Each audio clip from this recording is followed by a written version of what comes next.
Mobile money service providers rely on the mobile channel as the primary means to deliver services, particularly to populations who would not otherwise be reached by a traditional bank branch-based model. They are a mechanism by which to extend the reach of financial services. Customers who use mobile money can also do more transactionally based services such as sending money, buying airtime, bill payments, etc. I finally got to visit Accra again after about 8 years. And what took me there was this new thing called mobile money. The first guy I met at a street fair in Osu, his name Obed. I asked him, can I buy your paintings? But I was more interested in, has there been any significant thing it has done for you? Then he tells me, you know what, if not for mobile money, my son would have died. Now that really caught my attention. So he explained he needed 550 Ghana cedis to pay the hospital bill. He had 220, he needed 330. His sister offered to help him, but she stayed far away. She sent it by mobile money, and just 2-3 steps, he gets to make a withdrawal. I mean, anyone with a canopy sitting under a tree or something with a little table is more or less a bank. And he could go there, make the withdrawal, pay the hospital, and he got his son admitted and treated immediately. For him, he would never have gotten that sorted without mobile money. And all we need to do in Nigeria is find the right collaboration between the banks and the telcos for them to make mobile money work. The Central Bank of Ghana said in their report for 2017 that the success of mobile money has been largely driven because the banks and the telcos have agreed to work together. Their collaboration is making money for everybody. And I think that's a very good thing we can learn here. Still have about 15 Ghana cedis, which sounds very small, but it's my mobile money wallet and I can't let money waste, so I have to go back to Accra. Probably in 3 months, hopefully I'll get a big leave bonus and I can go there.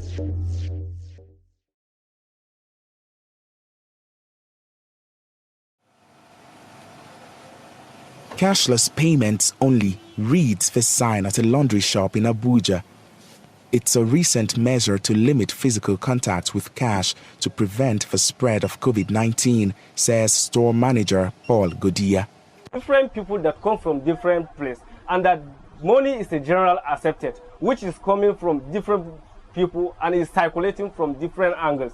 It may be Mr. A have this disease, or Mr. B have this disease. So in the process of circulating this money, maybe Mr. A has this disease. So it can definitely come to me and will affect me. With more businesses in Nigeria using the payment technology to ensure health and safety during the coronavirus pandemic, the mobile money industry is experiencing significant growth. A report by the Nigeria Interbank Settlement Scheme, NIBSS, says mobile money transactions grew by 14.5% between February and March, a period when the virus was first reported in Nigeria. The trend has continued to increase, say mobile money agents like Isaac Oda, whose business is booming. We are rendering essential services. So our services is not something you can do without. Because people transact money, people pay for 1 or 2 things. People buy things every day, and then you need money to carry out that transaction. So that is why our services is booming in this pandemic. As Africa's largest nation, Nigeria is a huge market for mobile money and financial technology operators. But for many years, restrictive government regulatory policies limited investment in this sector. In 2018, Nigeria's central bank relaxed the restrictions with the aim of having 80% of Nigerian adults use mobile money by 2020. Financial technology expert Raphael Inusa says the pandemic could fast-track this goal.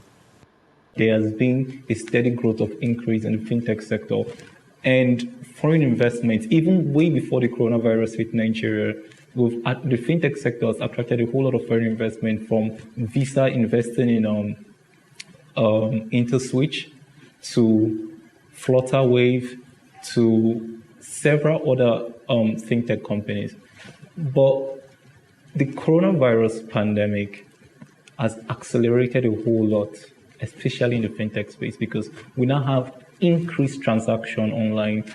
The expansion of Nigeria's internet penetration is also enabling the mobile money industry to thrive in the West African nation.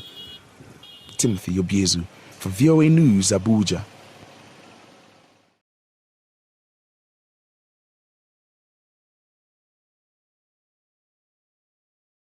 In this year's annual letter, Melinda and I make a big bet that almost everyone will have a mobile money bank account. And this will help them save and borrow.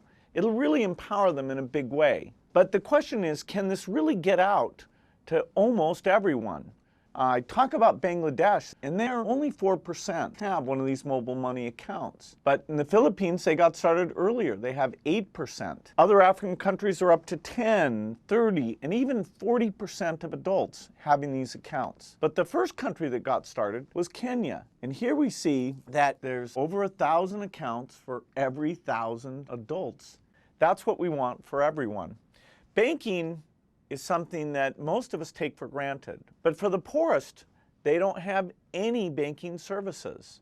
Even in the few cases where loans have been made available, they've been able to start small businesses. So getting that out to everyone is so empowering. It will really change their life.